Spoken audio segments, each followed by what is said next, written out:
peuple, actuellement piétiné à seulement quelques kilomètres du stade du Bakou où se tient une partie du championnat d'Europe de football,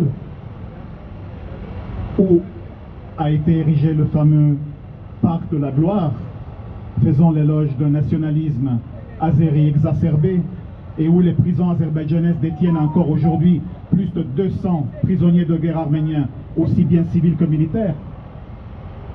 Rappelons que l'Azerbaïdjan, un État dictatorial mené par un des pires despots de ce siècle, est devenu un lieu d'incitation à la haine raciale, digne des pires rhétoriques racistes des jeunes turcs de 1915 et du national-socialisme pendant la Deuxième Guerre mondiale. L'acte de reconnaissance du génocide des Arméniens par le président Biden a été une étape importante vers le rétablissement de la justice historique et vers la protection des Arméniens contre la politique génocidaire turco-azérie. Il a suscité l'espoir parmi les Arméniens du monde entier et nous attendons de Monsieur le Président qu'il reste déterminé à la protection des droits des Arméniens à vivre sur leur terre ancestrale, dans la dignité et avec la liberté d'exercer leur droit à l'autodétermination. Monsieur le Président, votre inertie vers le destin des Arméniens nous tue sans appel. Nous aimerions que vous fassiez partie de ceux qui ne permettront pas cet anéantissement et qui célébreront la justice. Nous savons que si vous le souhaitez réellement, si vous souhaitez réellement mettre fin aux crimes de guerre toujours en cours par l'Azerbaïdjan et faire valoir les droits des Arméniens, vous le pourriez. Mais pour cela, nous vous disons, ici et aujourd'hui, ne restez pas avec les bras croisés. Merci mes amis.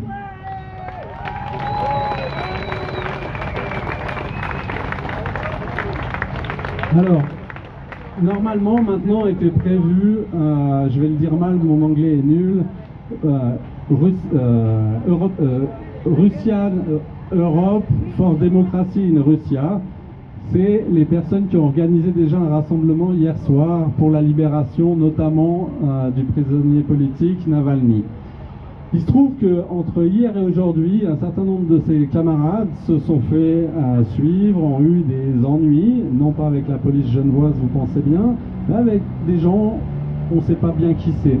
Du coup, ils ont peur pour leur vie, pour leur famille, y compris à Genève, mais aussi ceux qui sont en Russie.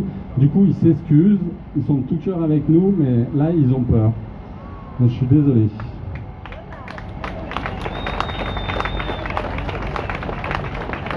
Merci pour eux.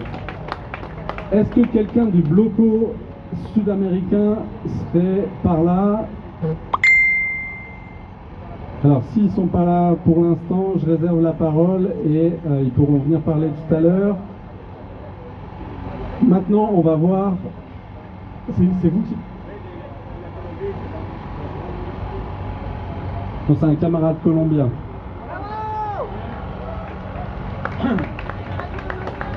Voilà, merci pour l'opportunité. Voilà, c'était pas prévu. C'est pour cela que vous ne regardez pas le drapeau de la Colombie, parce que voilà, on est plutôt plongé pour la situation actuelle que sûrement vous suivez par les réseaux de la grosse massacre, de la grosse massacre qui en ce moment-là est voilà, en train de souffrir le peuple colombien, spécialement la jeunesse.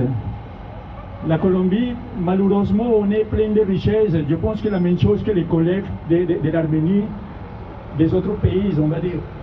Et malheureusement, on pertenait au continent américain et il faut se souvenir qu'en 1823, il a été créé la doctrine Monroe, dans laquelle il a dit que les États-Unis étaient les propriétaires de la île américaine que selon eux, il commençait en Alaska jusqu'à le sud de l'Argentine.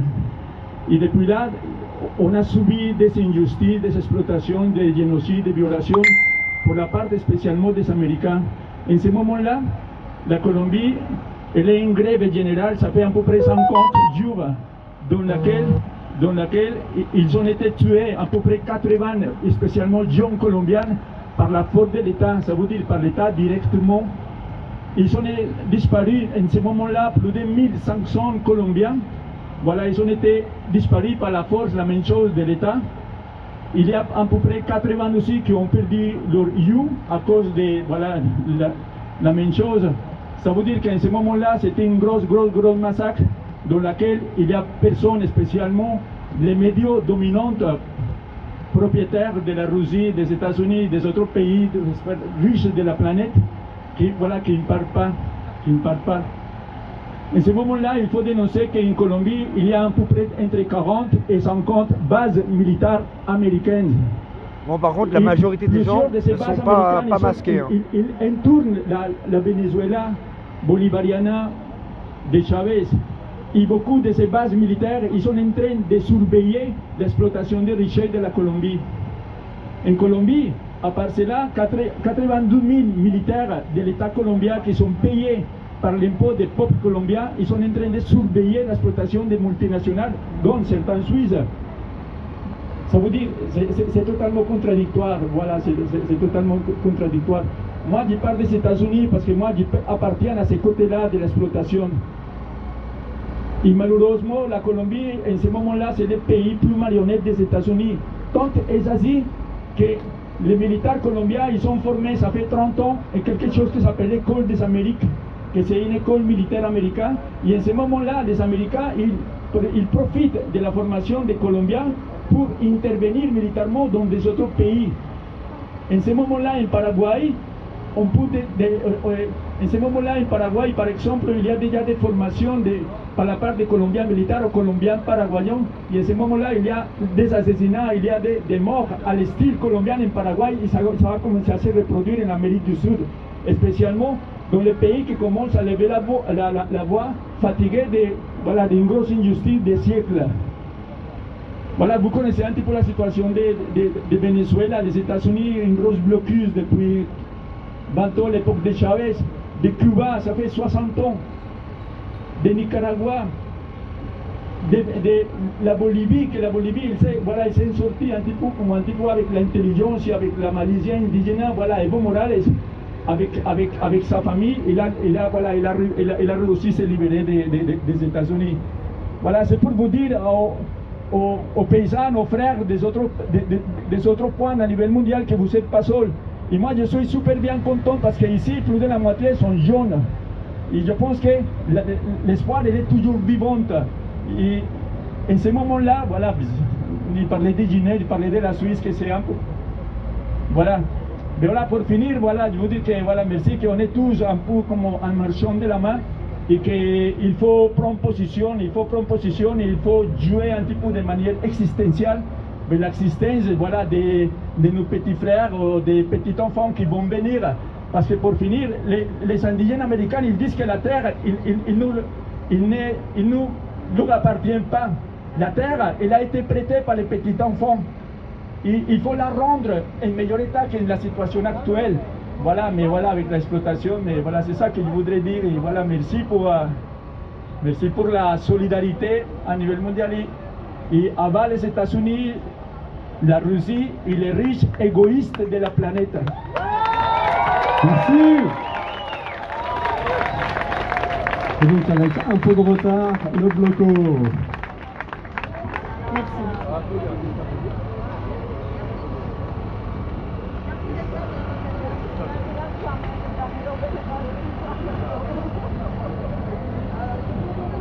Voilà.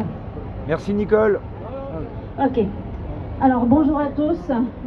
Ici avec vous présents, c'est un appel du Bloc Solidarité Amérique Unie aux États-Unis et la Russie pour la paix, la justice climatique et l'autodétermination des peuples.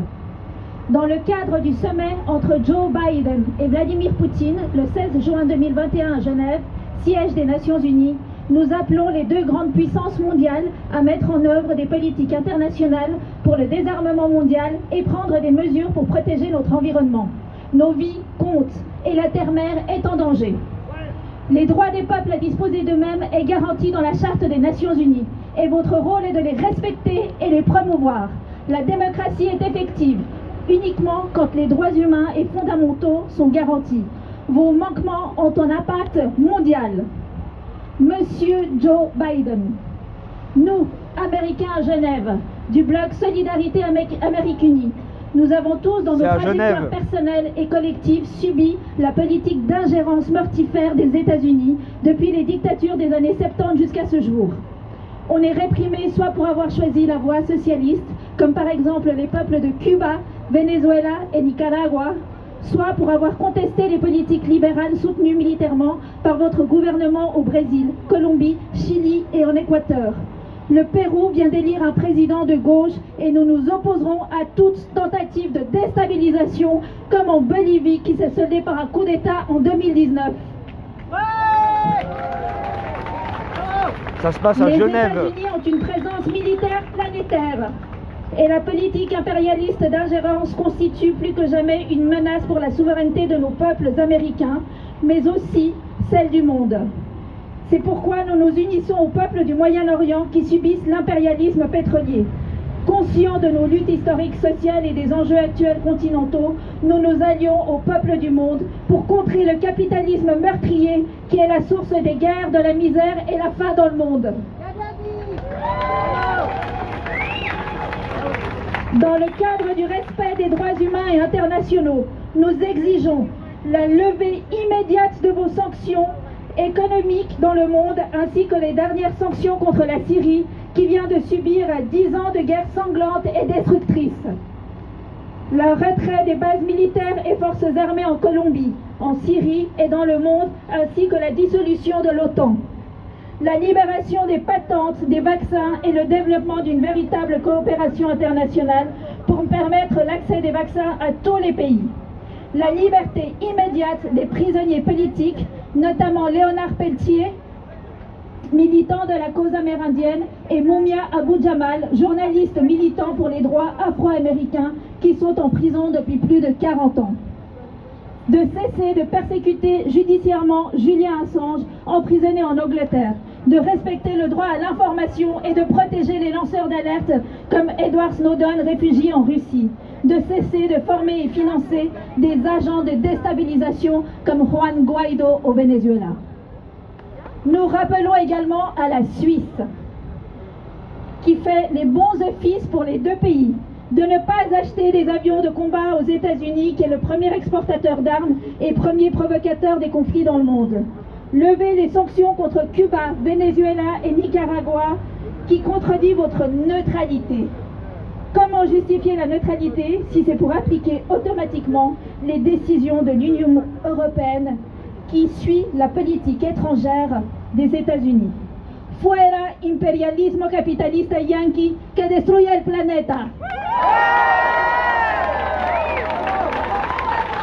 Unidos jamás serán vencidos. Los pueblos unidos jamás serán vencidos. El pueblo unido jamás será vencido. ¡Viva Cuba, Venezuela y Nicaragua! ¡Vive la Palestine! ¡Vive la Syrie! Et vive tous les peuples dans le monde!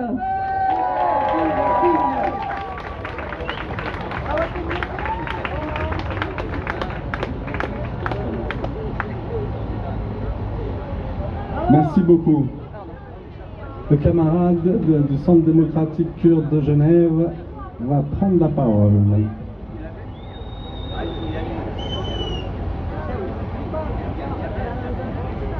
Chers camarades, chers amis, chers militants, vous êtes tous les bienvenus.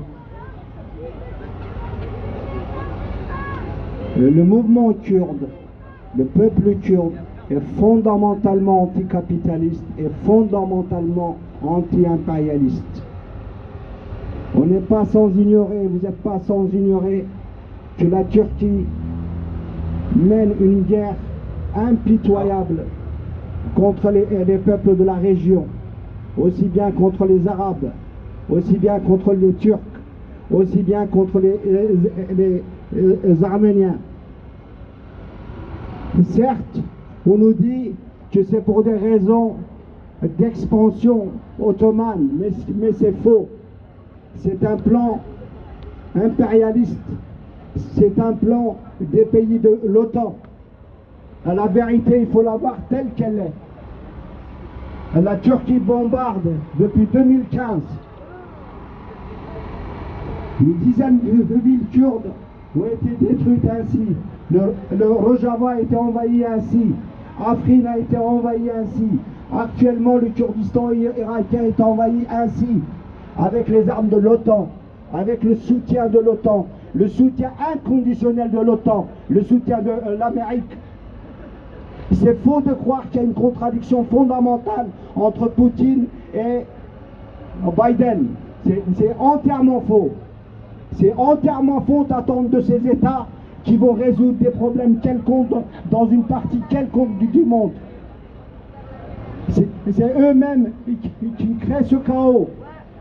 C'est eux-mêmes qui font tout le nécessaire pour que les peuples s'entretuent, pour que les peuples se massacrent, pour qu'il n'y ait pas de solution et négocier fédérale, confédérale entre les peuples de la région, sous différentes formes, en divisant, en montant le Kurde contre l'Arabe, l'Arabe contre le Kurde, le Kurde contre le Turc contre l'Arménien. Et c'est une politique qui a été décidée par tous les États impérialistes, par tous les États capitalistes. C'est ça la vérité. Aujourd'hui, une guerre impitoyable a lieu au nom de l'OTAN au Kurdistan irakien. C'est l'Amérique qui a arrêté notre milliardaire, le président du PKK, l'âme, le cœur, l'esprit du peuple kurde il y a 20 ans. C'est cette même Amérique qui met, a pris la tête de nos compatriotes, de nos léadères kurdes, 3 de nos léadères kurdes, juste parce qu'ils représentent une solution, juste parce qu'ils défendent une idéologie, une perspective, une négociée communale, et démocratique, socialiste. La raison pour laquelle les Kurdes sont autant divisés est uniquement parce que les Kurdes se refusent de se plier. Il est absolument hors de question qu'on se plie à leur volonté. Absolument.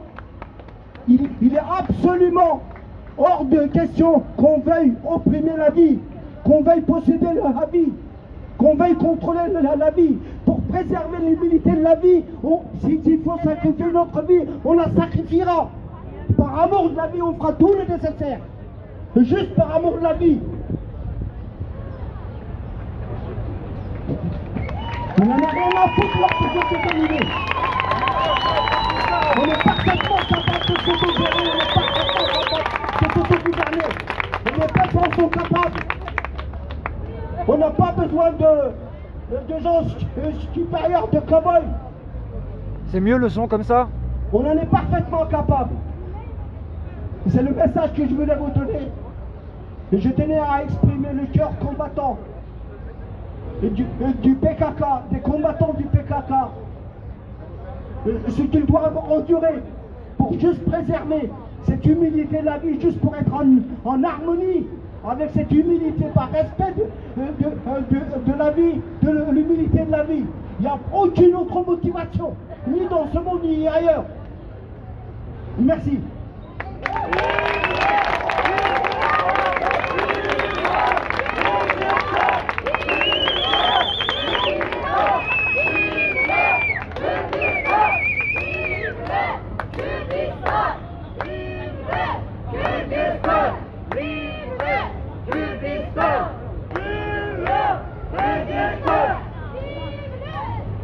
Merci. Maintenant, j'appelle BDS, le collectif Urgence Palestine, les Foulards Violets qui font un message commun à communiquer. Merci. Bonjour. Donc ceci, le discours qui suit est une prise de parole commune au nom du collectif BDS Genève, le collectif Urgence Palestine et les Foulards Violets. Le 22 mai, lors de l'annonce d'un cessez-le-feu, de nombreux commentateurs l'ont salué comme un retour au calme. Mais nous savons qu'à chaque cessez-le-feu, la Palestine disparaît des radars. Les médias parleront de l'arrivée à Genève des grands chefs de ce monde ou de l'Euro 2021. Soyons clairs, pour les Palestiniens et Palestiniennes, le cessez-le-feu est-ce que le son est bon maintenant? D'occupation, de blocus, de répression et d'apartheid. À Gaza, où la situation est déjà à la limite du vivable, s'ajoute maintenant la destruction de milliers de logements, d'hôpitaux et du seul centre Covid, rasé par des bombes israéliennes. En Cisjordanie, Israël profite pour emprisonner des milliers de militants palestiniens, enfants y compris. Or, la véritable nature de ce conflit, qui réside entre les escalades périodiques, c'est la routine constante de la vie sous l'apartheid. Le pouvoir palestinien sur le pouvoir israélien, sur les Palestiniens n'est pas simplement militaire. Il n'est pas seulement maintenu par la force, il est encouragé par le soutien international. L'importance de ce soutien devient évidente à chaque offensive militaire israélienne. Mais la complicité internationale, elle, est constante. Tout d'abord, le soutien militaire de l'impérialisme américain. Les États-Unis sont le soutien diplomatique et financier le plus important d'Israël, 3,8 milliards de dollars par an pour être exact. La majeure partie revient à l'industrie de l'armement américaine. Et on s'étonne qu'Israël soit devenu le 8e pays plus grand exportateur d'armes dans le monde. Non seulement il fournit en armes et en savoir-faire sécuritaire des régimes autoritaires qui violent les droits humains, mais aussi les pays européens dits démocratiques comme la Suisse. Ensuite, le soutien diplomatique. Le mois dernier, les États-Unis ont délibérément fait obstacle à une déclaration du Conseil de sécurité de l'ONU sur Gaza afin de gagner du temps pour la campagne de bombardement d'Israël. Systématiquement, les États-Unis s'opposent à toute mesure de sanction de la politique israélienne aux Nations Unies. Mais les pays européens, dont la Suisse, font de même, avec leur silence face aux crimes de guerre. Ils se cachent derrière leurs éternelles déclarations d'intention en faveur de la solution soi-disant à 2 États. Mais ce qui a changé radicalement le mois dernier, c'est que la narration israélienne, d'un petit État agissant simplement en légitime défense, ne passe plus. À travers le monde, de plus en plus de personnes ont vu la disparité flagrante entre un oppresseur avec une des armées les plus puissantes du monde et des opprimés vivant sous occupation depuis plus de 70 ans. Elles ont vu des jeunes racistes israéliens parcourant les rues de Jérusalem en hurlant « Mort aux Arabes ». Elles ont vu des soldats israéliennes frapper les hommes priant à l'intérieur de la mosquée Al-Aqsa.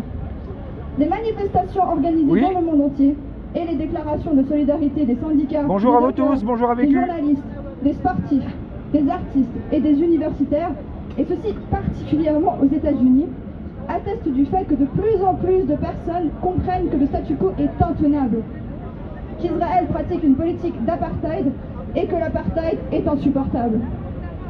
Aujourd'hui, le rassemblement de collectifs d'Amérique du Sud, du Maghreb, du Moyen-Orient, d'Asie et d'Europe témoigne de l'importance de cette solidarité internationale. Nos valeurs communes sont liberté, égalité, justice et droit à l'autodétermination de toutes et tous. Nous savons que la solidarité n'est pas une action à sens unique. Nous savons que l'injustice et l'oppression ailleurs est soutenue par les entreprises et les institutions dans notre propre pays. Comme leur a dit Martin Luther King, l'injustice, où qu'elle se produise, est une menace pour la justice partout dans le monde.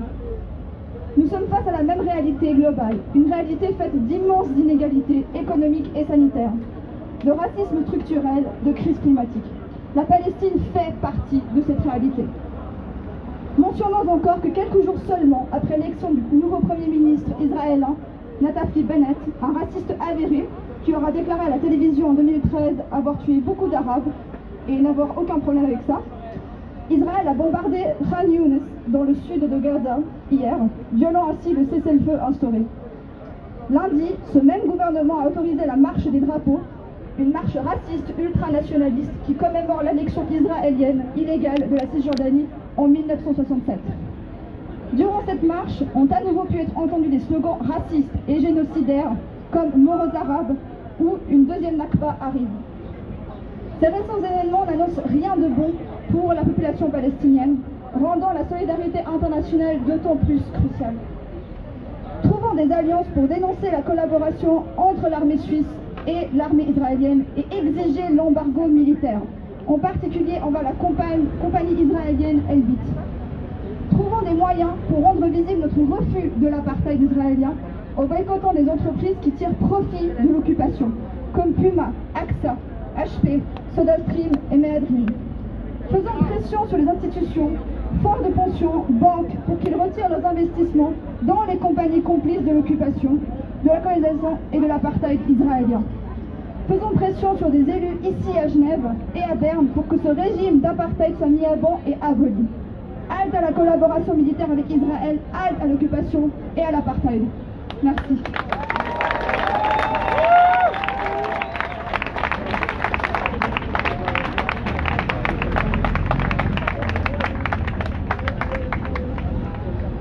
Je te remercie. Je vais donner la parole à l'ADETRA. Je vais vous laisser expliquer vous-même. Merci. L'ADETRA, notre syndicat autonome, a découvert, à côté de rouge et de vert, ça fait 2 ans et demi, le site Wikileaks, dirigé par Julian Assange, qui est devenu notre ange, afin de découvrir en un rapide avenir une négociation planétaire dirigée par les États-Unis, en complicité de 27 pays, en réunion secrète, le traité dit TISA, Trade in Service Agreement. Ceci dans la délégation diplomatique de l'Australie à Genève. Grâce à Julian Assange, donc, nous avons pu attaquer de front le dit pacte dans un combat sans entracte. Avec d'autres compères, avons réussi à ce que 27 villes et communes en Suisse romande se déclarent officiellement hors TISA. Notre site internet s'est enrichi depuis lors avec une mine de renseignements dont chacun de vous peut s'en servir librement. Il y a également l'historique de la saga Julian Assange, héroïque comme un manga, magnifique journaliste professionnel reconnu mondial, entre autres, pour avoir révélé les crimes de guerre commis par les États-Unis contre des civils désarmés, raison pour laquelle Assange se trouve en prison, isolé depuis plus de 2 ans par plainte des États-Unis qui le traitent d'espion, risquant 170 ans s'il est extradé aux États-Unis, soit pour la fin. Pour lui, nous avons écrit un mot à Joe Biden, à sa délégation de Genève et à son ambassade à Berne, afin qu'il accomplisse avec son homologue russe un échange de bons procédés sur la libération des victimes politiques de leur régime, soit pour la Russie, Navalny, et pour USA, M. Assange. Finalement, je rends hommage à notre collègue Isabelle Müller, ici présente, qui n'aime pas qu'on parle d'elle, parce qu'elle aime travailler dans la discrétion, parce que c'est elle qui a construit un site extrêmement important pour l'information de tous les citoyens. Je suis très content de voir que dans notre entourage, ce soir, il y a des jeunes qui vont nous remplacer dans cette lutte pour finir avec tous les impérialismes. Vive les jeunes!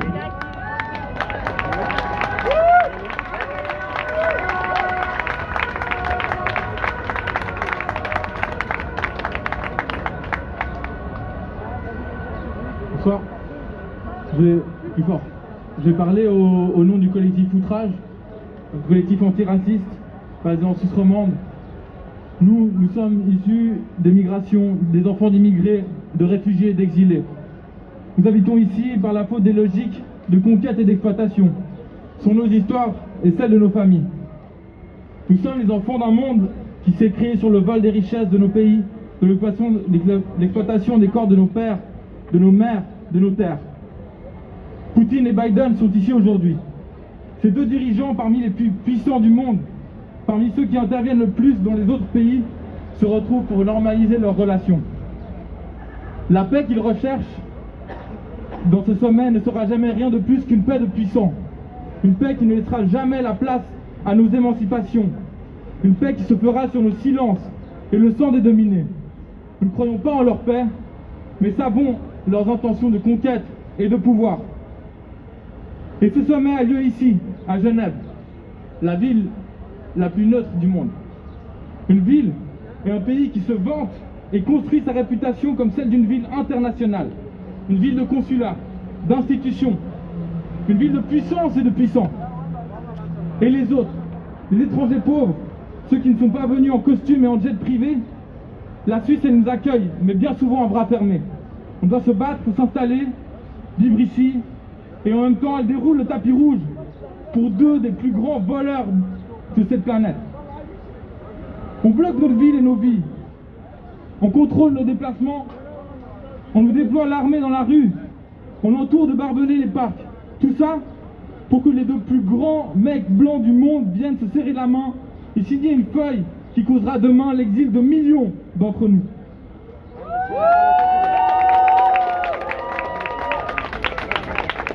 Ils ont plus la mort. Ils enferment et répriment dans leur pays, organisent des coups d'État, offrent leur soutien au pire régime répressif et organisent le pillage des richesses et la destruction de notre environnement. Et est-ce que la Suisse, elle leur posera la question? Et c'est pas pour rien en fait que ce sommet il a lieu en Suisse. La Suisse elle se met en scène comme une garante de la paix alors qu'elle se construit sur le sang. En dehors de ses frontières, la Suisse participe à l'exploitation du Sud, l'extraction des matières premières, le déplacement des peuples, le trafic d'armes international avec des États comme Israël, la Colombie, les États-Unis. Nos banques sont remplies de richesses extraites de force. Et ces logiques sécuritaires, racistes, sexistes soutiennent le pouvoir en Suisse. La preuve, la loi sur les mesures terroristes qui a été votée dernièrement prévoit des mesures d'enfermement qui violent nos droits et instaurent un climat de méfiance et de peur envers celles et ceux qui remettent en cause l'État et ses valeurs. En premier lieu, des personnes qui défendent leurs droits parmi les populations qui sont exclues de la conception de la nation suisse que portent ces gens, que porte cet État, qui est une conception blanche, chrétienne, dominatrice, excluante, fondamentalement violente. Une conception qui en Suisse a mené à la mort de Mike Ben Peter, Lamine Fati, Hervé Mandoudou, entre bien d'autres noms, trop d'autres noms, tués par la police car ils étaient noirs ou... Une conception qui construit des centres de détention administrative, des centres fédéraux dans lesquels l'État tait et cautionne les violences systématiques, organise des vols spéciaux de celles et ceux qui fuient la misère causée par les impérialismes. La Suisse ment, parle d'ouverture et préconise l'enfermement. On n'oublie pas la Palestine, on n'oublie pas la Colombie, on n'oublie pas la Syrie, on n'oublie pas les prisonniers politiques, on n'oublie pas les millions d'exilés. Poutine et Biden sont là en bas de chez nous, ils aimeraient bien ne pas nous entendre. Comment se taire? Faites du bruit.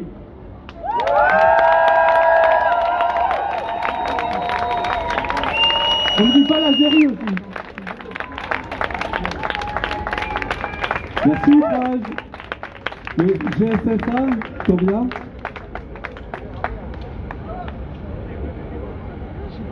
Merci.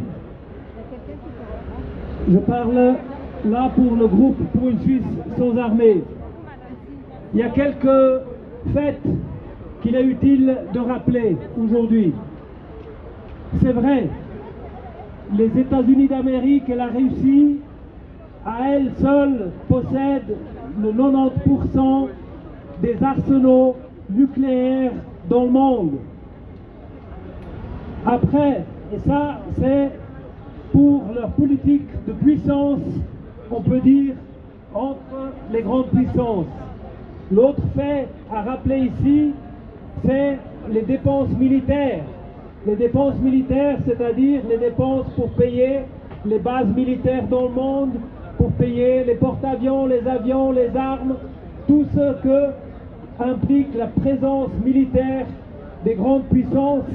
Et bien là, les États-Unis, c'est des champions hors catégorie, c'est 773 milliards de dollars par année pour entretenir toute cette machinerie militaire. Et cette machinerie militaire, qui est 12 fois et demi plus importante que celle de la Russie, ça ne comprend pas toutes les livraisons et les ventes d'armes aux pays comme Israël, 3 milliards par année, à l'Arabie Saoudite, aux Émirats Arabes, qui bombardent le Yémen, combien de milliards par année, etc., etc. Donc, Ce que j'aimerais dire ici, toutes ces armes, toutes les guerres qui sont entretenues à travers le monde ne sont dans les pays du Sud. Elles le sont envers les pays les plus pauvres, les pays qui se trouvent aux frontières des empires, en Afrique, au Moyen-Orient, en Asie et en Amérique latine.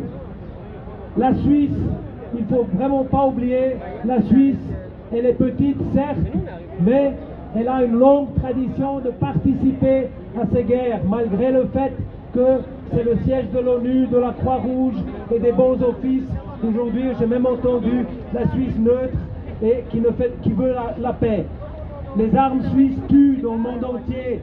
Les Pilatus, ça fait tellement longtemps, ça fait depuis les bombardements au Guatemala, depuis les bombardements de l'armée mexicaine au Chiapas, depuis les bombardements des Kurdes à Halabja par Saddam Hussein avec les gaz en 1988, c'était des Pilatus. Et aujourd'hui, il y a des mécaniciens de Pilatus dans les bases aériennes en Arabie Saoudite et aux Émirats pour entretenir les Pilatus qui vont bombarder au Yémen. Et l'autre exemple que je voulais faire, parce que ça fait vraiment le lien entre ce qu'on a entendu avant ici, c'est les drones. Les drones, la Suisse a commencé à les développer avec Elbit, déjà dans les années 90. Et aujourd'hui, on a trouvé des pièces suisses dans les drones abattus au Haut-Karabakh par les drones israéliens de l'armée turque au service de l'armée de l'Azerbaïdjan. Et c'est ces mêmes drones turcs qui viennent de bombarder il y a 2 semaines un camp de réfugiés dans le nord de l'Irak, dans le Kurdistan irakien, un camp de réfugiés qui ont dû fuir la Turquie par rapport au massacre commis par l'armée turque de Erdogan dans les années 90. C'est les armes suisses qui participent à cette répression, à cette oppression des peuples qui veulent se libérer, qui veulent leur autodétermination, pas seulement les droits nationaux, mais aussi l'autodétermination économique et sociale. Et la Suisse participe à ces massacres, participe à cette oppression, collabore, ça a été dit, avec l'armée israélienne avec une collaboration militaire honteuse. Et c'est pas seulement les armes, la Suisse est au cœur du système que ces guerres veulent entretenir. C'est un système économique, capitaliste, basé sur l'exploitation des matières premières dans le monde entier, matières premières qui sont échangées ici à Genève, à Zug, à Zurich, à Bâle, et qui font une bonne partie de la richesse de certains en Suisse, évidemment pas tous, évidemment pas ceux qui ne savent pas comment boucler. Et en particulier, c'est les flashballs qui fabriquent. Pas ceux qui sont dans les centres de renvoi des réfugiés, évidemment pas ceux qui viennent faire la alors longue. qu'ils sont interdits sur leur propre territoire. La Suisse est partie de ce système. Je rappelle juste les plus grandes sociétés pétrolières qui se trouvent ici à Genève. Il y en a une, Sokar de l'Azerbaïdjan, qui a mené la guerre contre l'Arménie il y a quelques mois. Il y a toutes les multinationales, les capitaux russes, ceux de M. Poutine qui est là, Trafigura, Gunvor, Vitol, c'est les plus grosses multinationales qui échangent à Genève près de la moitié du pétrole brut mondial. C'est la défense de ce système que les exportations d'armes défendent pour continuer à diviser, à bombarder les peuples, pour maintenir ses profits et ses richesses dans les pays riches. Et donc, pour terminer, les guerres qui servent au système économique basé sur le pillage des ressources de la terre et de la biosphère, ces guerres-là nous amènent aussi à la catastrophe écologique programmée de ce système économique. Et donc, c'est vraiment 3 raisons pour se mobiliser, continuer à mobiliser pour l'autodétermination, pour les droits des peuples, à une souveraineté qui doit être aussi alimentaire, économique et qui ne détruit pas la planète. Ce n'est pas les capitales ici qui vont changer quoi que ce soit, ce sont les peuples du monde entier qui vont faire un monde viable pour le futur et sans armes. La Suisse sans armée est pour le désarmement de la Suisse, mais nous disons à bas toutes les armées du monde parce que c'est le bras armé des capitaux, des intérêts des riches contre les pauvres. Merci.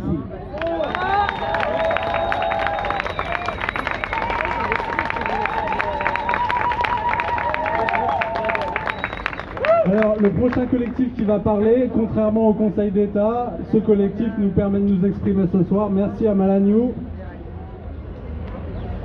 Parce que si jamais la manifestation avait été interdite au tout début, et c'est une première en Suisse depuis 100 ans. Toutes celles et ceux qui ne veulent pas de cet ultra-sommet dans cette ville, au nom de toutes celles et ceux qui refusent l'organisation géopolitique mondiale actuelle, et au nom de toutes celles et ceux qui ont pour ambition d'évacuer le pouvoir partout où il est. Aujourd'hui se réunissent deux représentants d'un monde qu'on refuse. Depuis quelques jours, la ville est complètement gelée, les déplacements des habitants des eaux vives sont fliqués, la zone est quadrillée militairement. Des flics partout, des hélicoptères partout, des snipers partout, des services de renseignement partout, des caméras partout. Il n'y a pas que la ville qui est gelée, la contestation l'est aussi. Le Conseil d'État interdit toute manifestation aujourd'hui. On a dû encore plus que d'habitude ramer pour pouvoir se rassembler. Tout est fait pour nous faire taire. Et pourtant on est là pour dire qu'on refuse un sommet comme celui-ci se tienne à Genève et partout ailleurs. Les présidents de deux superpuissances se réunissent sur un territoire prétendument neutre. Mais de quelle neutralité on parle? La même neutralité historique que l'implication de la Suisse dans les différents conflits mondiaux? La même neutralité que l'implication de la Suisse dans l'armement des conflits mondiaux actuels? La même neutralité que l'implication de la Suisse dans l'accumulation du capital par les plus riches et l'appauvrissement des plus pauvres? La même neutralité que l'implication de la Suisse dans la finance mondiale qui détruit la planète? Il n'y a pas de neutralité. On se tient soit du côté des oppresseurs, soit du côté des opprimés. Accueillir un tel ultra-sommet, c'est se rendre complice de collaboration avec deux gouvernements qui pactisent avec des régimes fascistes et dictatoriaux. Mais ça ne s'arrête pas là.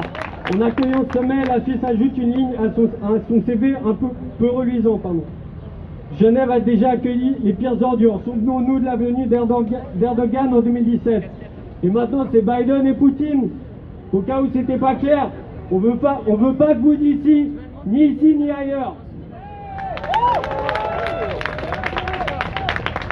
On est ici aujourd'hui parce qu'on refuse que les grands représentants de l'impérialisme moderne puissent se rencontrer en toute impunité. Et c'est pas que deux superpuissants qui se rencontrent, c'est la rencontre de deux gouvernements, deux administrations qui entendent contrôler ou diriger le monde par des zones d'influence géostratégique. C'est ça le vrai problème. Que ce soit Biden, Poutine ou n'importe qui d'autre, il n'y a pas de bon président.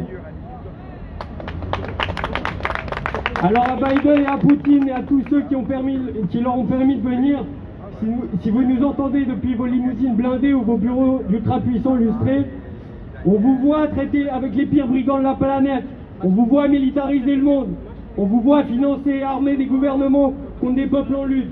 On vous voit casser, briser des familles, des vies et des corps pour vos propres intérêts. On vous voit occuper militairement et économiquement des territoires pour vous partager les zones d'influence dans le monde. Et c'est pas cette ville-là qu'on veut, c'est pas ce monde-là qu'on défend. On veut pas d'une Genève internationale, on veut d'une Genève internationaliste. Biden, Poutine, vous n'êtes pas les bienvenus ici. Alors on crie haut et fort. Solidarité avec tous les opprimés, solidarité avec tous les peuples en lutte. Solidarité avec toutes celles et ceux qui résistent au capitalisme, à l'impérialisme et au racisme structurel.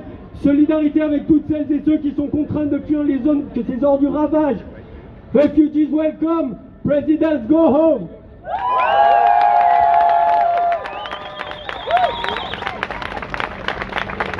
Alors, il y avait un monsieur... Merci Mélanie. Il y avait un monsieur qui devait venir aujourd'hui parce que dès le début de notre mobilisation, il a appelé tout de suite, il a appelé tous les jours pour savoir où ça en était. C'est monsieur Jean Ziegler, pardon. Pour ceux qui ne connaissent pas Jean Ziegler, c'est un militant internationaliste de longue date.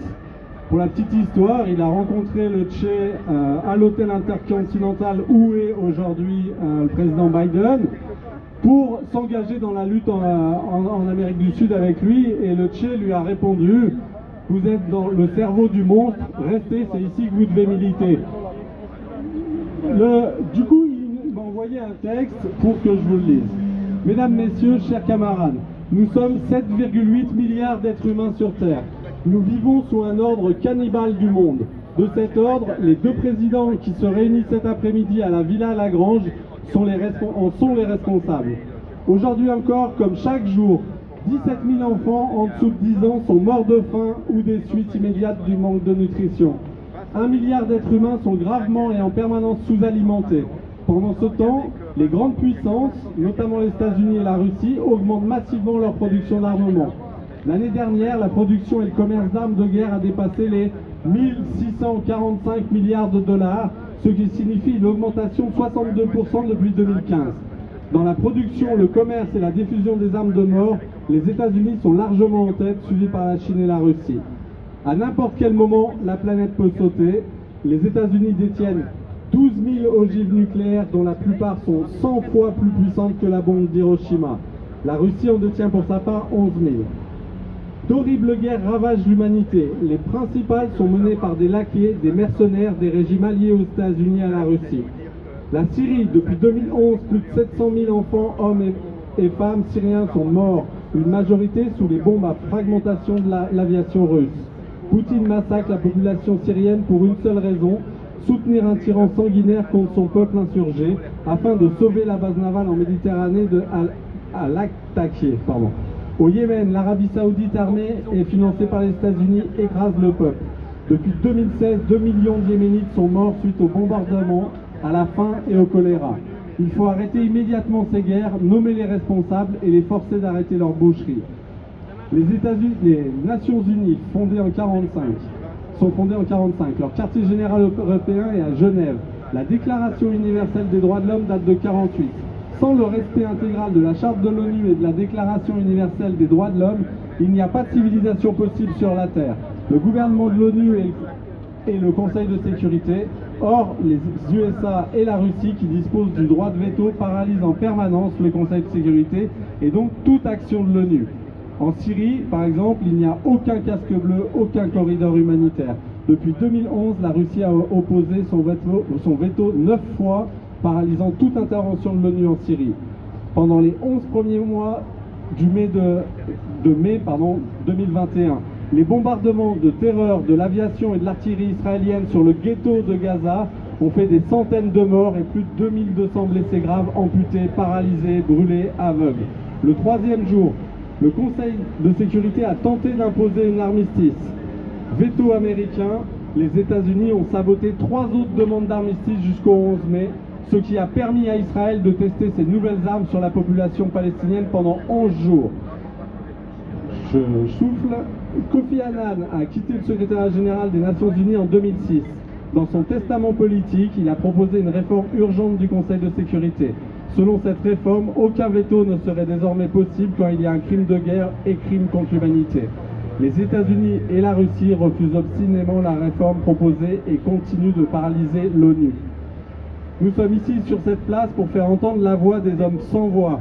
Jean-Paul Sartre écrit « Connaître l'ennemi, combattre l'ennemi ». Les ennemis sont aujourd'hui les impérialismes incarnés par les présidents Biden et Poutine, l'arrogance et la violence des puissances dominant la planète. Notre mobilisation doit les faire reculer. Che Guevara promettait, je vais mal le dire, El pueblo unido jamás será vencido. El pueblo unido jamás será vencido. Vive le combat anti-impérialiste, vive la solidarité et la fraternité entre les peuples, vive la liberté, Jean Ziegler.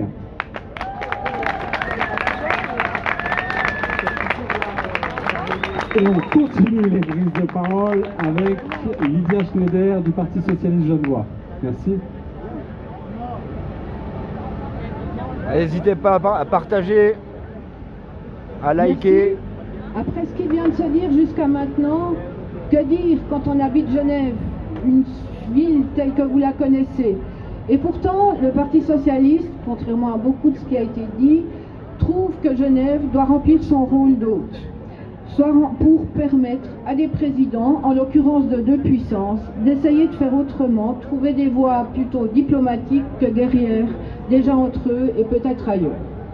Ceci dit, C'est clair que nous souscrivons à tout ce qui s'est dit jusqu'à maintenant à propos des changements, des choses qui doivent bouger au niveau géopolitique dans le monde. C'est pas possible et la Russie, comme les États-Unis, doivent changer de cap. Mais ils doivent changer de cap pour les peuples, ils doivent aussi changer de cap par rapport à des valeurs que nous défendons en tant que Parti socialiste. C'est vrai que depuis les années 1980, avec l'administration Reagan et tout dernièrement avec Trump, du côté états-unien, de l'autre côté par l'arrivée au pouvoir de Poutine, la situation du plus grand nombre des citoyens de ces pays et du monde s'est détériorée. Et l'écart entre le pourcent le plus riche versus les 99 autres pourcents est encore augmenté. Il est temps effectivement que la tendance change. Si la grande pauvreté a régressé, si la mortalité infantile a peut-être un peu diminué au niveau planétaire, les inégalités ont augmenté massivement. On l'a vu dans ces 2 dernières années, la pandémie a encore accentué ça, et dans le monde entier. L'accès aux soins actuellement, aux médicaments, aux vaccins n'est pas garanti pour la plupart des gens de ce globe, et c'est pas acceptable. L'approche, on le voit, capitaliste, impérialiste, des grandes puissances et de ces 2 grandes puissances-là, mais de la majorité des États dominants, ne peut pas améliorer les conditions de vie, la qualité de vie et l'espérance de vie. En moins de 2 ans en plus, ça s'est accentué et c'est pas admissible. Des milliardaires plus fortunés, des pauvres plus pauvres. Les pauvres qui sont plus pauvres de par le Covid et de par ces 2 dernières années, eux mettront peut-être 10 ans, mais en tout cas beaucoup d'années pour pouvoir relever les impacts de ce qui leur est arrivé. Il est inacceptable que la quasi-totalité des propositions et des actions de ces puissants augmente encore toujours ce phénomène d'inégalité. Malgré les discours, les mesures prises ne changent pas la réalité des gens et on vient de l'entendre jusqu'à maintenant. De nombreux États, comme les États-Unis, le Brésil, ont laissé leur population mourir pour garantir le bon fonctionnement de l'ultralibéralisme sauvage. En bref, le tout d'un côté à l'individualisme et au marché, et de l'autre côté, le totalitarisme, système opaque, en particulier de la Russie, fait que nous ne connaîtrons même pas le bilan de ce qui s'est passé ces 2 dernières années, voire dans le monde. La personne ordinaire n'est rien, si elle s'exprime, elle est une opposante. La démocratie est probablement le moins mauvais système politique pour assurer le respect des droits de l'homme et des droits humains. Mais il est inacceptable que des États comme les États-Unis ou la Russie se retrouvent sous la coupe de personnes dont les actions visent à bafouer systématiquement ces droits. Il est inacceptable que ces États soutiennent quasi systématiquement des dirigeants qui oppriment les habitants et les habitantes de leur pays. La liste, vous venez de la citer à plusieurs reprises, et hélas, elle est de plus en plus longue et elle ne diminue pas avec les années. En plus de tout ce que vous avez raconté sur vos pays et d'autres, il y a le réchauffement de la planète, la diminution de la biodiversité, la consommation excessive d'énergie fossile, l'augmentation de la pollution. Toutes ces choses-là ont des impacts sur la majorité des gens de ce monde en termes de santé, de conditions de vie, de sécurité, d'accès à la formation aux biens de première nécessité.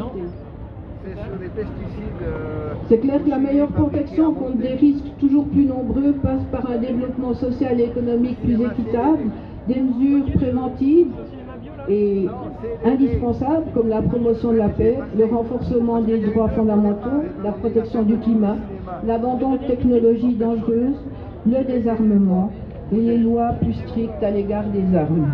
Les États-Unis, la Russie et les autres grandes puissances doivent agir dans ce sens.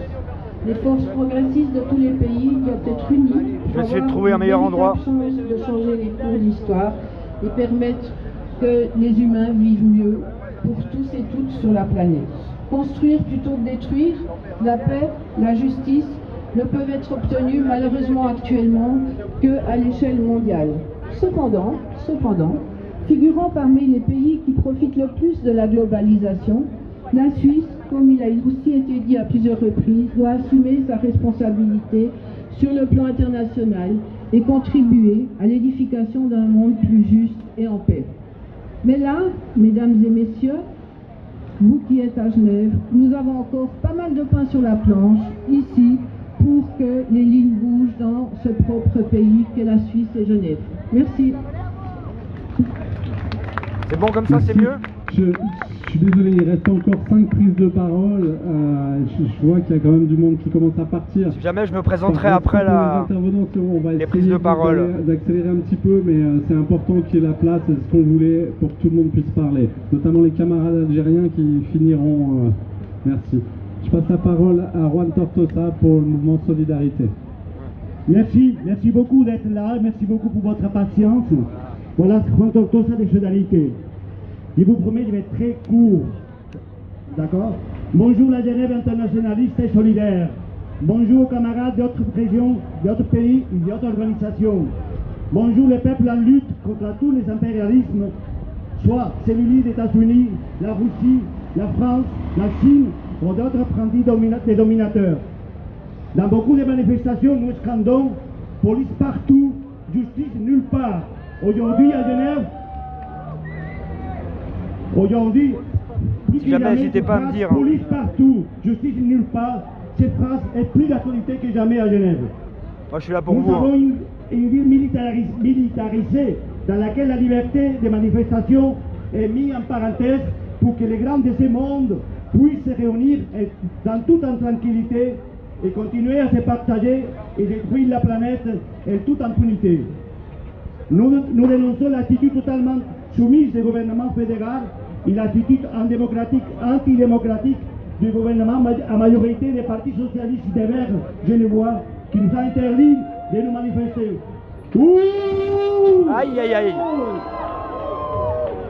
Nous voulons crier haut et fort que ni Biden ni Poutine ne sont bienvenus à Genève. Solidarité, mon mouvement, n'aime pas cette Genève internationale qui déroule le tapis rouge, mais si ce n'est pas pour tout le monde, aux trafiquants de la mort, avec ses bandes d'armement et ses bouliers militaires hors de toute mesure. Avec tout cet argent, nous pourrions arrêter de détruire la planète et les changements climatiques et entamer l'urgence et nécessaire transition écologique et sociale. Biden est comme les policiers dans les films, avec ses l'air sympathique et souriant, mais il continue à opprimer le peuple, comme on continue à le faire avec Cuba, Venezuela. C'est pas pour moi, j'espère. On les soutient sans faille au gouvernement assassin d'Israël contre le peuple palestinien. Mais la Russie n'est pas en reste avec la multiplication d'interventions militaires à l'étranger, Syrie, Ukraine, Libye.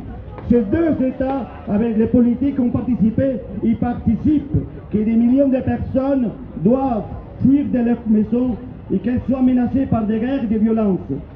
Solidarité, mon mouvement, n'aime pas cette Genève internationale, de laquelle se gargarisent les autorités suisses et les médias, sinon la Genève internationaliste.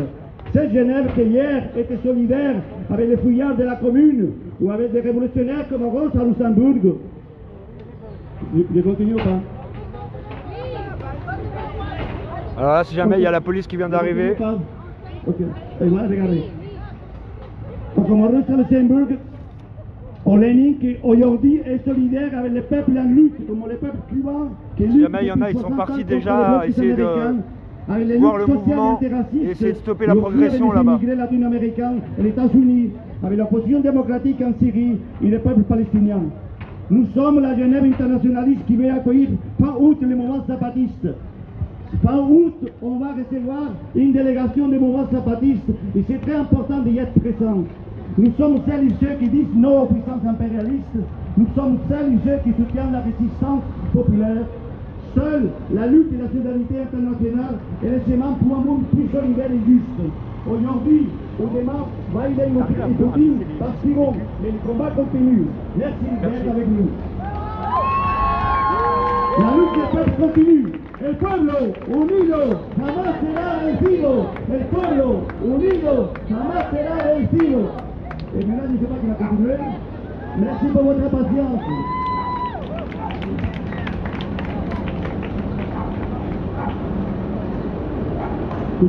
Alors si jamais il y a une grande partie du collectif qui est parti se mettre entre les manifestants et le début des polices de la police qui commence à se mettre en place. Je crois que c'était un truc en parallèle avec quelqu'un qui avait des ballons et qui était en train de discuter avec un flic. Les autres sont arrivés à toute blinde, on ne sait pas bien pourquoi. On va d'abord vérifier pour savoir ce qui se passe. Je crois pas qu'il y a eu d'arrestation, mais ça a vérifié.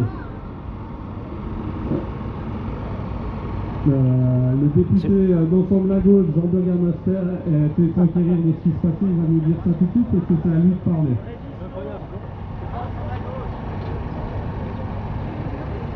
Alors si jamais la personne là en face à l'image, c'est l'organisateur.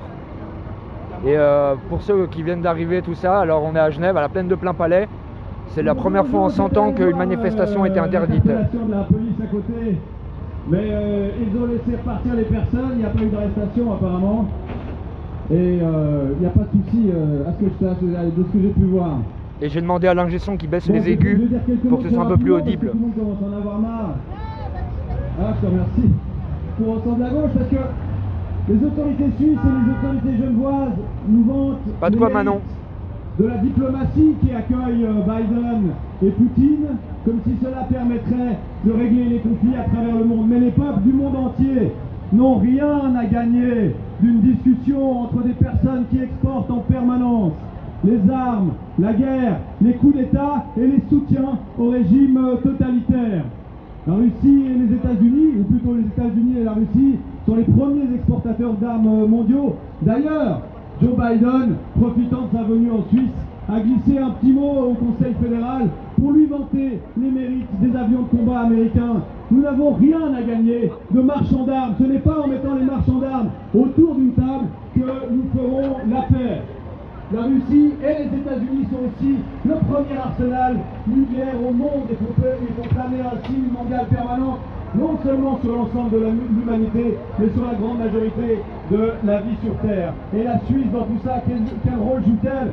Eh bien, elle pourrait jouer ce rôle diplomatique, plaider en faveur de la paix et des discussions. Mais quel crédit aurait-elle, elle qui elle aussi exporte des armes, elle qui collabore en permanence avec les États-Unis et qui est complètement alignée sur les intérêts US, elle qui collabore militairement avec des pays comme Israël ou des monarchies du Golfe qui massacrent en permanence.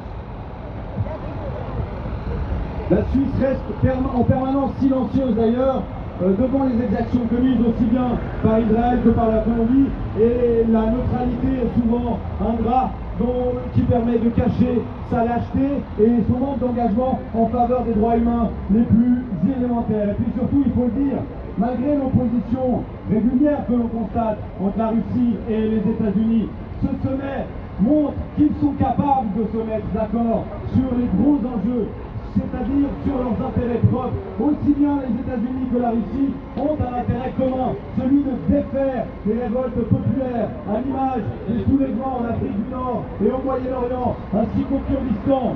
Ils ont aussi des intérêts communs contre l'autodétermination des peuples. Et de nouveau, les Kurdes qui sont venus en nombre aujourd'hui en savent quelque chose. En réalité, mesdames et messieurs, ce ne sont pas des pourparlers diplomatiques auxquels nous assisterons à Genève, mais bien des calculs cyniques entre les grandes puissances. Alors si jamais j'habite juste à côté, alors si vous avez des infos, je suis preneur, enfin vécu et preneur. Et c'est pour ça qu'il est important d'être ici aujourd'hui et de faire valoir contre l'impérialisme et les calculs cyniques des États-Unis et de la Russie la fraternité des peuples. Je vous remercie.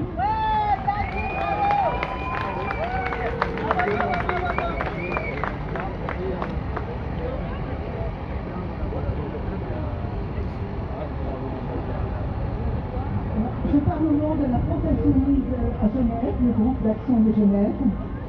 On se retrouve une fois de plus à Genève ailleurs, dans une zone bunkérisée, parce que les puissants y traitent les affaires du monde à l'abri des regards, protégés par des corps ou des policiers. Il faut en finir avec ces clubs de riches que sont les grandes rencontres internationales, G8, G20, Forum de Davos, sans les votants, etc., qui mettent nos vies en état de siège et imposent au peuple une vision du monde basée sur l'accumulation des richesses, l'exploitation des travailleurs, la prédation extractiviste. Ils sont les garants d'un ordre qu'ils veulent nous imposer à coups de matraque et de LBD. En matière d'armement, les USA, c'est 95% du total des bases militaires dans le monde et 40% des dépenses militaires mondiales. Il reste hégémonique. L'impérialisme états-unien se manifeste sous des formes brutales, sous prétexte de défendre sa vision de la démocratie. Il se lance dans des guerres pour le pétrole, soutient d'une manière inconditionnelle la politique d'apartheid qu'Israël impose aux Palestiniens, décrète des embargos qui affament les peuples d'Amérique latine, en Iran. Il s'impose aussi de manière détournée, à travers son soft power, ses fondations privées comme celle de Bill et Melinda Gates, une charité empoisonnée au service des multinationales états-uniennes. La Russie, quant à elle, tente d'imposer son leadership à travers les guerres, en Syrie par exemple, où elle a déversé des tonnes d'armement en soutien au régime d'Assad, pour l'accès à la Méditerranée. Logiquement, nous sommes également opposés, nous Français, au mené impérialisme de la France, en particulier à travers la France-Afrique. Les gouvernements français ont longtemps assumé cet ordre post-colonial, instauré par le gaullisme, mais depuis Sarkozy, ils ont la France-Afrique honteuse. En finir avec la France-Afrique était la 99e promesse de campagne de François Hollande. Ça s'est terminé, comme on sait, par l'intervention d'Arthur au Sahel, sans vote au Parlement français. Parmi les pays concernés, les pays sahéliens concernés, le Niger, où la France exploite l'uranium depuis un demi-siècle. Le Niger est le 4e producteur d'uranium. J'espère que la personne devant moi il est assez près pour avoir le fond de ses oreilles. Mais la France insoumise propose de recréer une dynamique autour de la tradition intermondialiste, de rechercher la coopération entre les peuples plutôt que la guerre et la concurrence effrénée. Et pour ça, nous aurons des alliés en Afrique, en Amérique latine et dans l'espace méditerranéen. Cette coopération entre les peuples est rendue plus incontournable encore au vu de l'urgence écologique et des catastrophes humaines qui en découlent. Il est nécessaire de réinvestir l'ONU, la plus celle plutôt que l'OMC, de relancer le processus de désarmement nucléaire et conventionnel dans le cadre de la conférence du désarmement de l'ONU, adhérer à la Banque internationale de développement des BRICS plutôt qu'à la Banque mondiale pour s'abstraire de l'extraterritorialité du droit états-unien. Merci.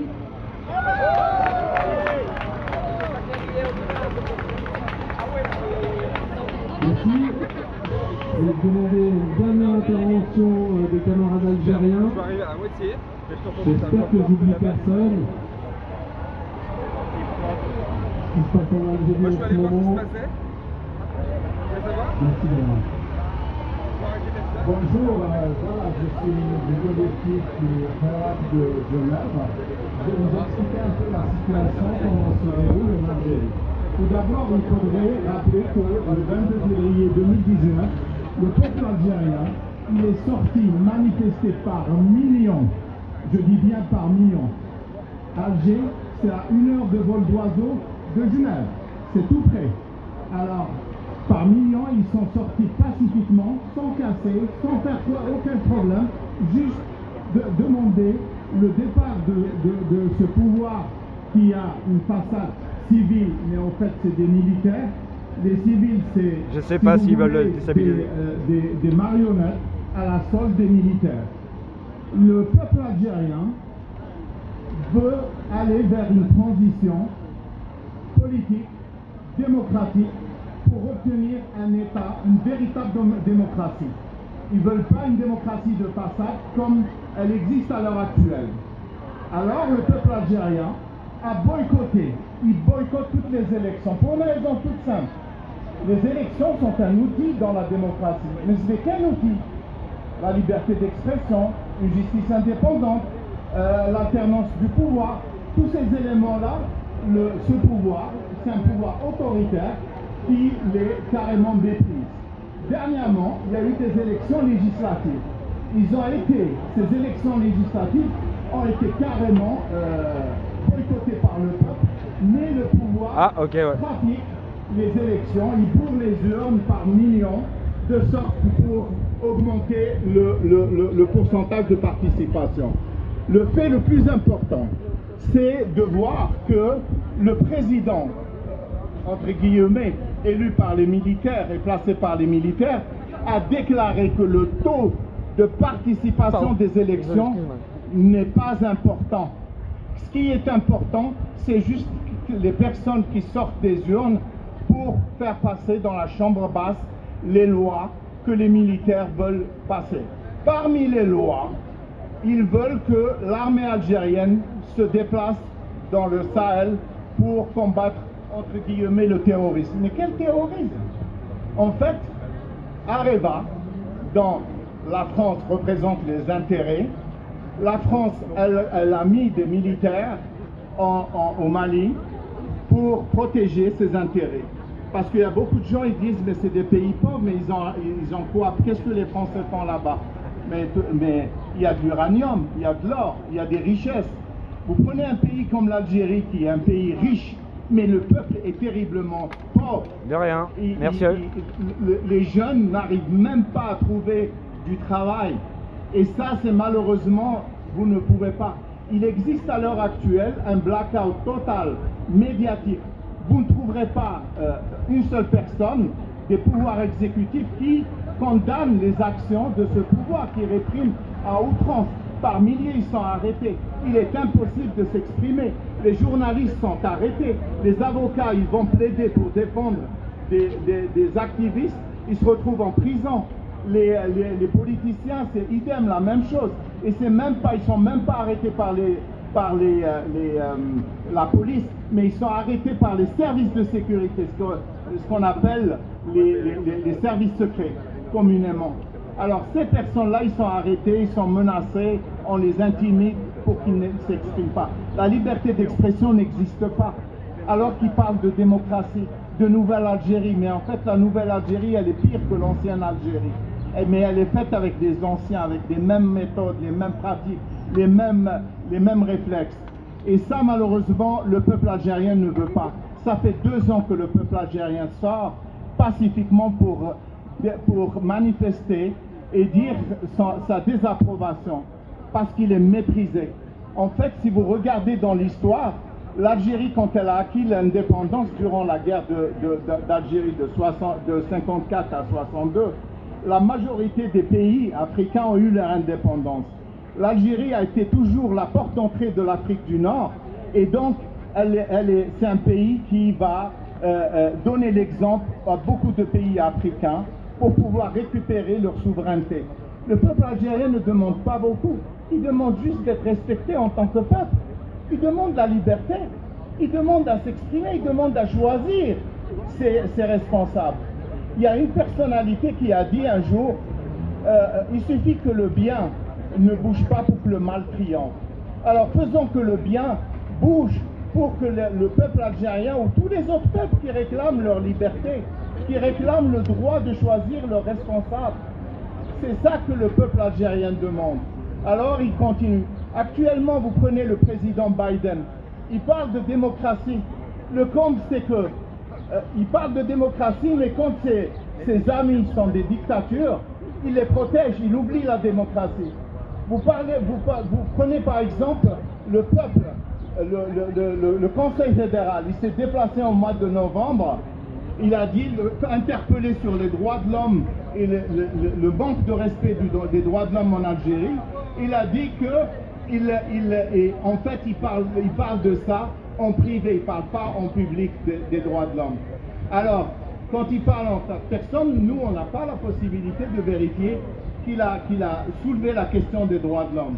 Actuellement en Algérie, il y a une violation des droits de l'homme flagrante. Et cette violation, elle concerne tout le monde, même les enfants, femmes, etc. Ils sont arrêtés.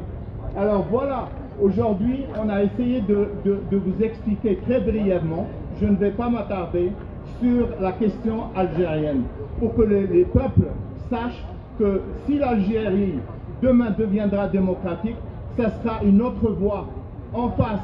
Et pour les peuples opprimés qui n'ont pas de voix, ils trouveront un pied-à-terre pour pouvoir s'exprimer. Voilà en gros ce que je voulais dire et je vous remercie pour votre écoute. Merci beaucoup.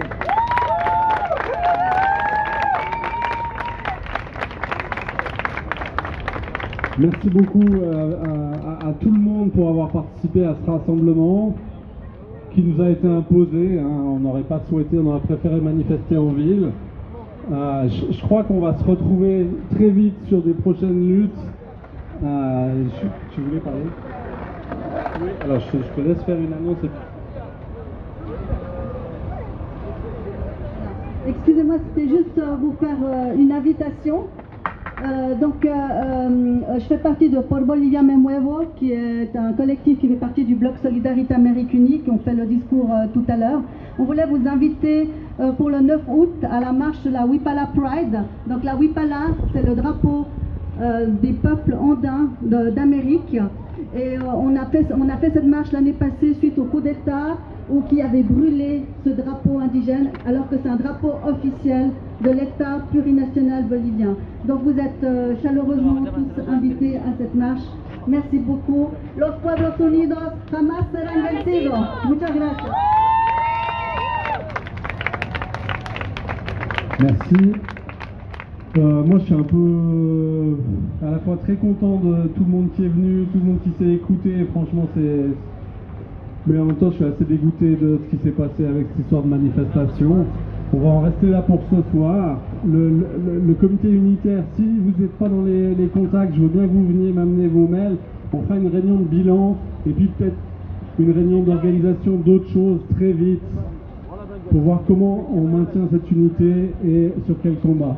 Merci à tous et à toutes et à très bientôt. Bravo.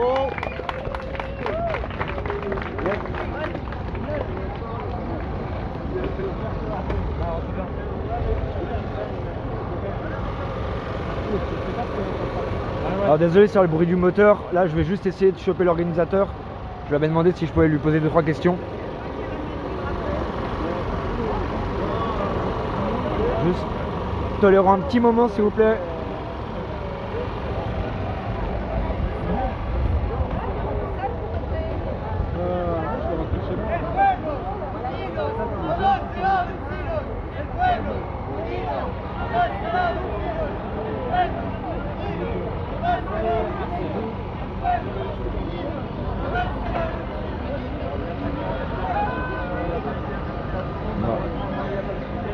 Je vais aller trouver un endroit un peu plus au calme. Et puis je vais me présenter.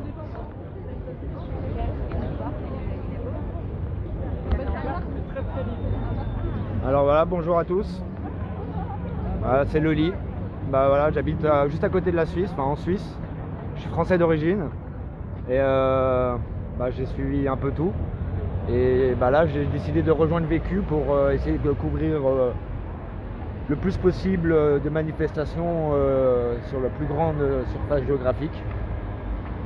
Donc c'est mon premier live, soyez un peu tolérants s'il vous plaît. Et n'oubliez pas le partage que les modos viennent de mettre. Voilà, on est un média sans pub, sans rien, et c'est juste vous qui nous financez. Et ce qui m'a permis de pouvoir venir à Genève ici et pouvoir couvrir ces prises de parole. Alors je m'excuse déjà d'avance pour le début du live, c'est mon premier, c'est parti direct, donc voilà, j'ai lancé, donc c'est pour ça que je me présente maintenant. Et si vous avez 2-3 questions, là je peux vous répondre un petit peu, je vais lire les commentaires. Et merci à vous d'avoir suivi le live, merci de soutenir Vécu et tous ces citoyens reporters à travers le monde. Et merci aux modos de faire leur travail, sans qui, avec tout ça, cette équipe pourrait pas fonctionner. Donc c'est un travail d'équipe. Donc voilà.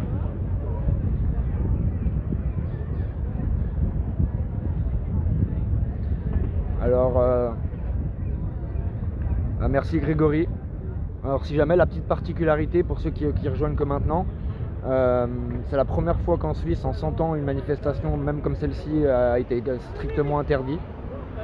Et finalement, comme quoi, les organisateurs n'ont pas lâché.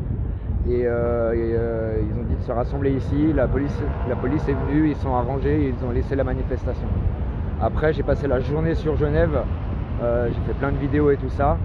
On essaiera de vous les montrer après. Genève est vraiment un bunker sur toute la rade pour ceux qui connaissent et tout ça. Tous ceux qui sont habités, qui habitent, ils doivent montrer patte blanche à chaque fois. Ils ont juste privatisé un lac pour 2 personnes. Voilà. Donc bon, bah, je vois pas de questions, ça veut dire que tout va bien. Bah, merci beaucoup. Je vais vous refaire un petit panorama juste du monde qu'il y a.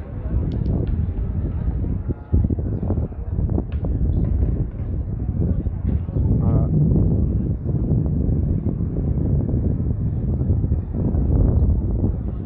Et comme vous pouvez le voir ici, sincèrement les masques, il y en a juste une ou deux personnes qui les portent, vraiment tout le temps. Et sinon la plupart des gens en ont strictement rien à carrer. Et dans le tour de Genève, il y avait des écoles, parce que voilà, sur le parcours il y avait des écoles.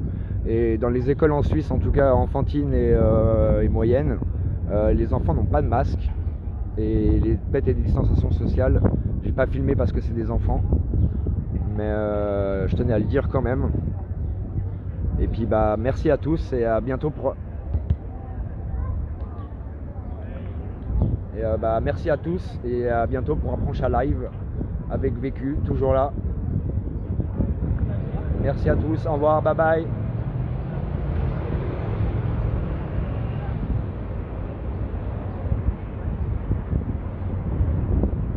Ah oui, et n'hésitez pas, il y a les modos comme il vient pour le financement participatif. Désolé, je suis un peu fatigué. Et n'hésitez pas, et bah, comme vous le désirez, c'est vous quoi. Et ce serait bien qu'on suive le mouvement comme ça et que ça continue à prospérer. Allez, bisous à tout le monde et on lâche rien.